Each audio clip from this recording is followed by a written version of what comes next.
I found 30 things about the new M4 iPad Pro that Apple glanced over, or simply failed to mention entirely, all of which are quite important if you're thinking of buying an M4 iPad Pro. And the first is that despite the new iPad Pros coming with Apple's latest M4 chip, the 256GB and 512 versions come with an inferior version of it, with one less performance core for the CPU. And same goes for the RAM. The 256 and 512 models have 8GB of RAM as opposed to 16. I don't think this is going to be an issue for most people. However, if you do use Stage Manager with an external display, you might notice some performance issues. My 8GB RAM M2 MacBook Air was just not great in that regard. It had constant crashes and even freezes. Of course, on an iPad, I don't expect many issues, but it is worth noting as, just like with the CPU cores, Apple does not mention this at all when you buy your new iPad Pro. Another limitation is with ProRes. You'll need at least a 512GB iPad Pro to be able to do ProRes in 4K, as the 256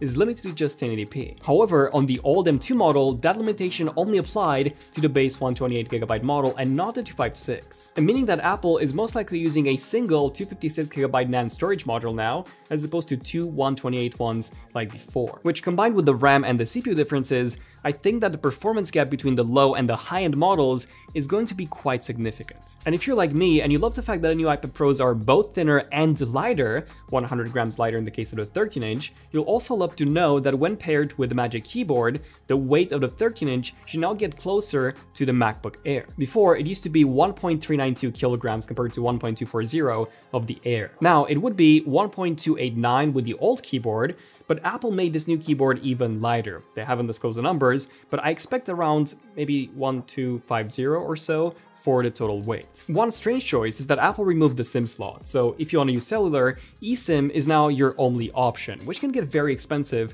for when you're traveling. And they've also removed mmWave 5G, meaning that if you're US based, you'll actually get slower 5G speeds compared to the old M2 models. Also, if you're like me and you've still got an older iPad Pro with a Magic Keyboard and an Apple Pencil, and you're thinking of maybe upgrading to this new model, you'll also need to buy a new keyboard and also a new Apple Pencil, as none of them are compatible with these new iPad Pros. The only exception being the USB Type-C Apple Pencil. And Apple has also not released a Smart Keyboard Folio anymore, which was a great alternative to the Magic Keyboard as it was more affordable. Some people did prefer it as it was much lighter too. Logitech has now introduced a new keyboard, which is also a good alternative to the Magic Keyboard, as it is not only cheaper, but also has more adjustability. Speaking of adjustability, Apple has now updated the Smart Folio case with one that features 3 viewing angles instead of 2. Apple has also bumped the charging speed for when you charge your iPad Pro through the USB-C port of the Magic Keyboard from 22 watts to 60 watts apparently.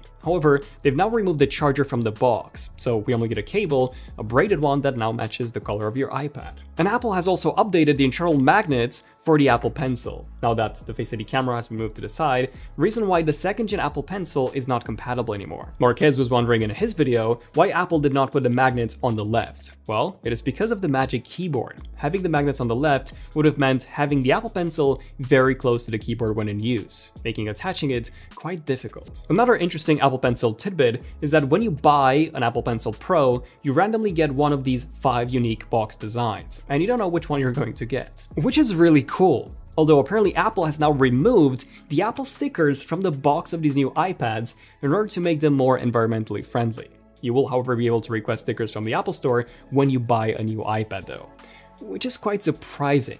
And I do believe that the iPhone 16s will be following a similar trend here. And speaking of the iPhone, our iPhone 15 giveaway in our Discord is ending pretty soon. Voting for the top 10 WallpaperZ Pack ideas is nearly complete. The winning idea will then become an actual pack in our app, and the person who suggested it will win an iPhone 15. Currently, the top ideas are still Lost Views, Retro Ride, and Have Here. If you want a different pack to win, make sure to cast your vote before the voting closes on Friday the 17th. And then the winner will be announced on May the 21st. And in case you missed it, we've also launched some incredible new packs in Wallpapers this month, like Illustrative Illusions, Fabulous Forest, Metallic Melt, and the latest Playful Pets pack.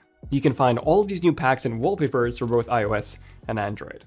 Now, I was also surprised to see that despite these new iPad Pros featuring an OLED display, they do not have always-on functionality like the iPhones. The reason for this being that despite it now supporting a minimum refresh rate of 10 Hz as opposed to 24 Hz like before, it is still not as low as 1 Hz like the iPhones, enabling that low power always on mode. So I think that Apple's probably saving this for the M5 model. And despite these iPad Pros getting thinner, the battery size on the 11-inch actually got bigger, going from 28.65 watt-hour up to 31.29. The 13-inch did get a bit smaller from 4088 to 3899. Also, if you're worried about the structural integrity of these super thin iPads, apparently Apple is reinforcing the entire chassis by running a metal cover over the logic board that now acts as a central rib. And although Apple has only talked about the thickness changes, the other dimensions have also changed. More specifically, the 13-inch model is now 1mm taller and 0.6mm wider, while the 11-inch is now 2.1mm taller and 1mm narrower. Then, there's also a new color, kinda. It's called Space Black, and it's supposed to be much darker than the previous Space Gray. We'll for sure do a comparison of both, so do stay tuned for that. Now, most of the improvements with this new iPad Pro are when it comes to the display. And aside from the fact that it's an OLED now, the biggest improvement in my opinion is the outdoors visibility. Apple is touting these new iPad Pros as capable of sustaining 1000 nits in SDR as opposed to 600 on the previous models. We'll of course be testing this as well. There's also a nano texture option now, but it does come with some catches. You can only get it on the 1TB and 2TB models, and you have to pay $100 extra for it. Plus, it only covers the bezels and not the screen. So you get a significant difference in black levels between the two.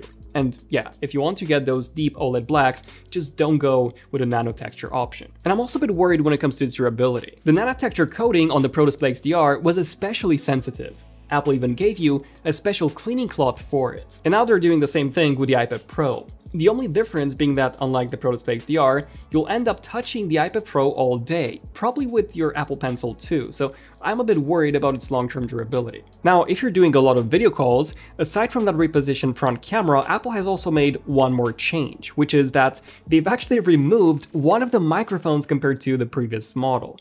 This is a very strange change. To be honest, I would be surprised if the microphone quality is actually worse, but I will be testing this in one of our future videos. Unfortunately, Apple has now removed the ultra-wide back module from the new iPad Pros, and they're still using the exact same sensor as the 2018 model, which is very outdated at this point. Although, most people don't really use the iPad's camera. I certainly don't, although I still think it's weird for us to be getting a downgrade here. There is a new adaptive flash that might make up for it, as it can automatically change its color temperature to take more natural photos. The main advantage here being in terms of document scanning.